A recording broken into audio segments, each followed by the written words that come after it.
All right, so on to part 2. My Plutonic experience, kind of wrapped in with 12th house content. Tracy Leela here with soul2soul.ca. This is part 2 of my story, where I share my story in a reflective experience of 12th house planets and placements. I like to do this because I think it's important to share my story, because I think it's very important to understand who you're learning from, right? Like, do they know what they're talking about? And I also don't take pleasure in really talking about myself and my story just because it's not anything good to talk about. So I thought, why not make it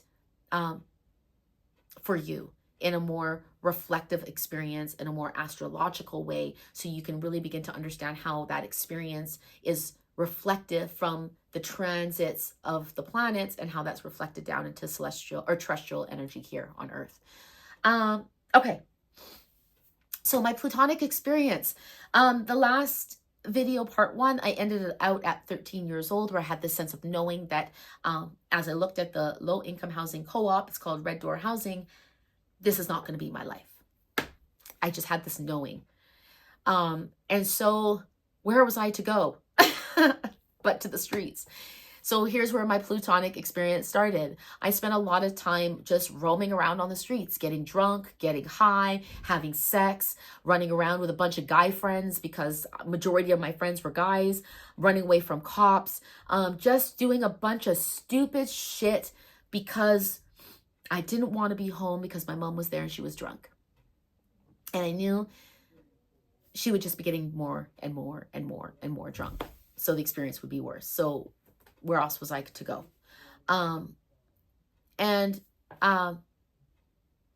It was a lot. I really, as the group of friends that I was hanging out with on the street started to get really far down south, rehab, further into drugs, dealings, whatever they were doing, I kind of merged away into a different group. And then that group seemed to also fall down south. Then I'd moved to a different group. Like, just get off the streets, Tracy.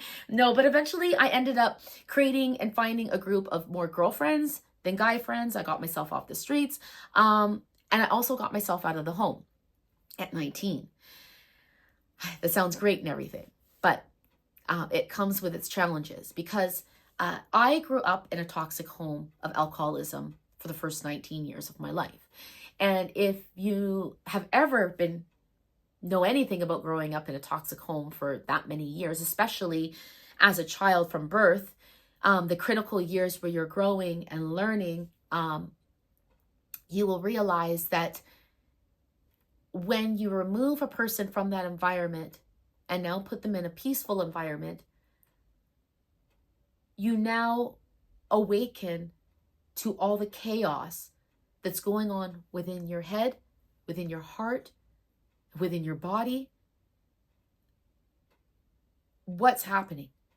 Because when you're raised in a toxic environment and you're on survival mode your entire life, you learn very fast how to suppress shit. You learn how to be like alert and aware and cautious. You're on the edge of your seat all the fucking time. That you don't have time to tune into your feelings. You have time to hold your anger and to be alert, because there could be a blow at any minute and you have to be prepared emotionally, physically, mentally, what to do in that moment. Every fucking day. So when you remove someone from that and you put them into a peaceful environment, now all that shit's rising up and you're like, what the fuck do I do with this? I'm sorry. This is my story. I am Mars first house. I have Pluto conjunct in a conjunction, close conjunction with my ascendant. I am rough around my edges. I am loud and I cuss. That's who I am. It was hard. And so I didn't know how to cope with it. I didn't know how to deal with it. I had this new friends, new group that was women. And I started looking for love in all the wrong places. And it's like, that's when my Venus 12th house started to kick in. So how did I cope with it all? Anger. Anger wrapped it around, gave it a whole bunch of energy to say, don't you worry, I won't let you out. I'm going to lock you down there. And I'm going to fuel this. And I'm going to put on my pretty Libra Rising mask. And I'm going to go out into the world and put some pride on. And aggressively try to fucking do something with my life. Trying to find love in literally wrong places. I stopped believing in God. And this is where I fell. I took my cross off. And I remember, like many people, saying, there can't be a God if I am facing this much pain. God, why would God hurt me like this? Not understanding the energy of the divine. And this really is significant to the Plutonic experience. I mean, Pluto is of the underworld. I was out on the streets. Pluto is transformative. And I literally was like transforming from one to the next, to the next, to the next. Breaking down, transforming emotionally, mentally, spiritually. I am really actually grateful for my story because it's the foundation and it's given me the strength to be here, as shitty as it is. And as hard as it is still today, because it's literally like me, myself, and I, but I'm good with it.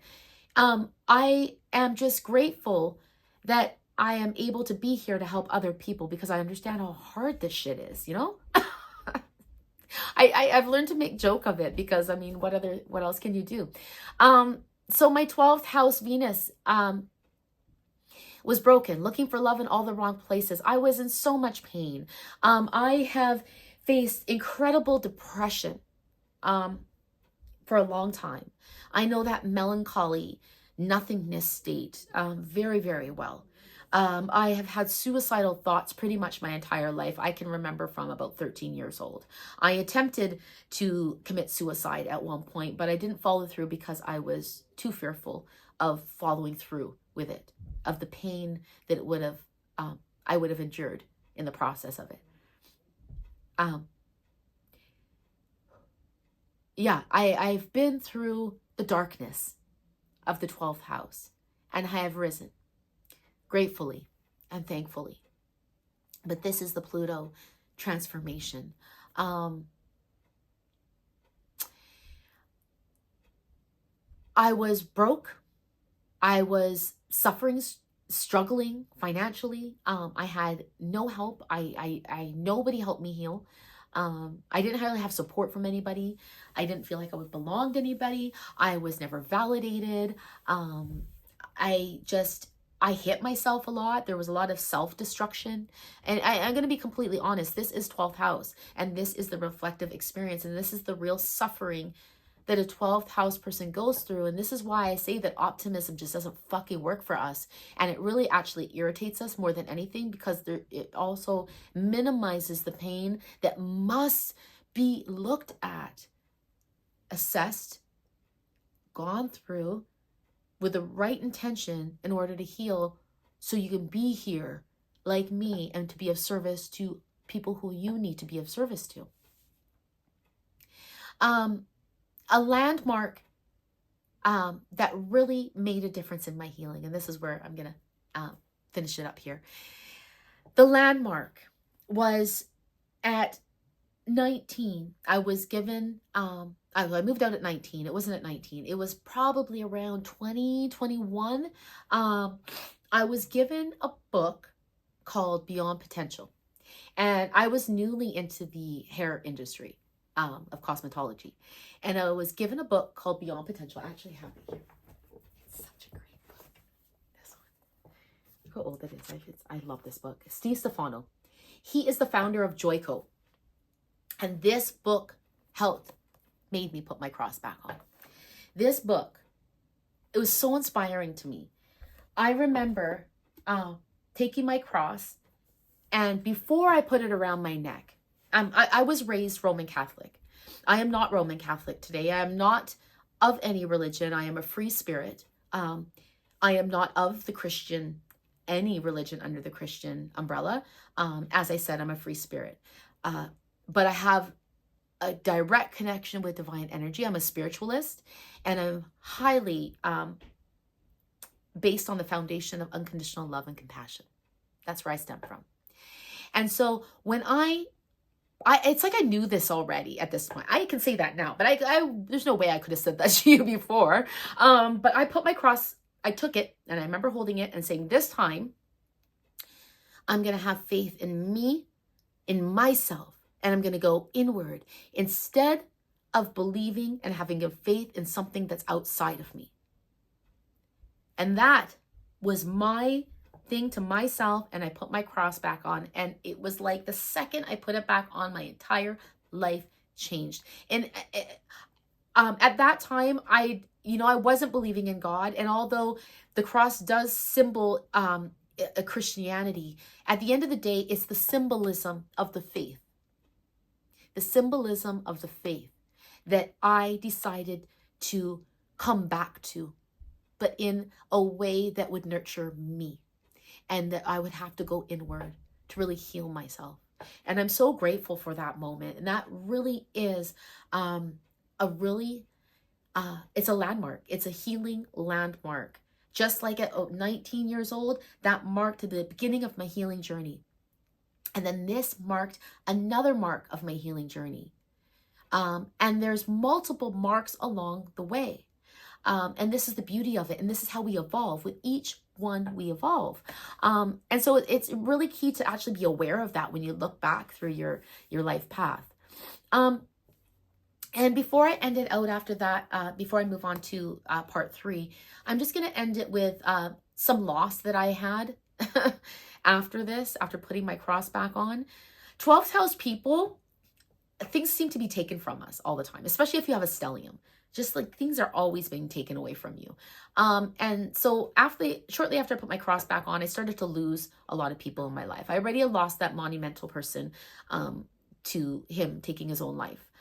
And then I lost my great uncle who I was very close with. I lost my grandfather a year later. I lost my grandmother 2 years later. And 9 months later, I lost my own mother. So it was like back to back to back to back losing like my lifeline. And although my mother was an alcoholic, you have to understand with the 12th house moon, you have a really difficult relationship with your mother. It's like a role reversal.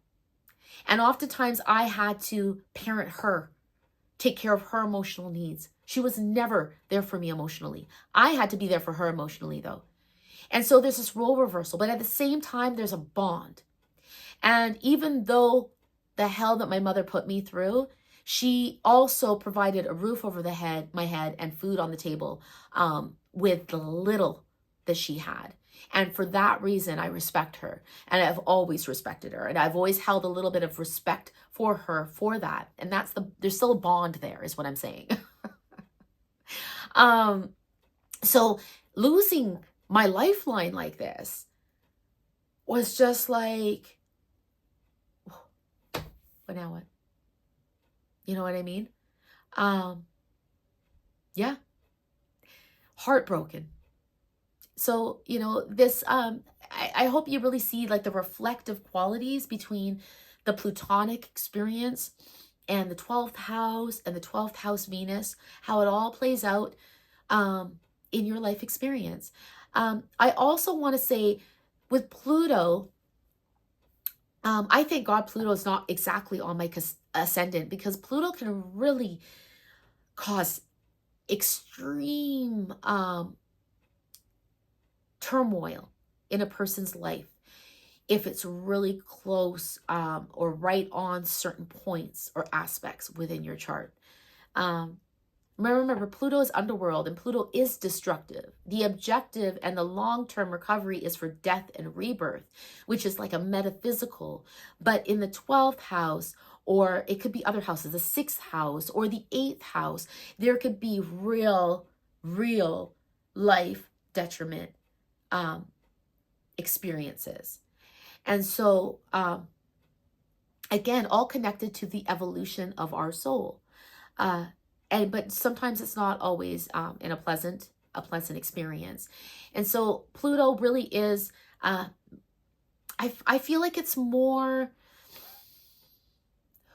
it's more reflective in the life experience, the closer it is to a point or an aspect. And I just wanted to end out with that so you kind of understand how significant Pluto can be. And if Pluto, you see it in your chart and it's kind of off on its own, it's not really making any, it's not close to any points like your midhaven or your ascendant or your descendant or your IC, and it's not really making any hard aspects, then you're blessed with not having too hard of a Plutonian experience along your life path. Until next time.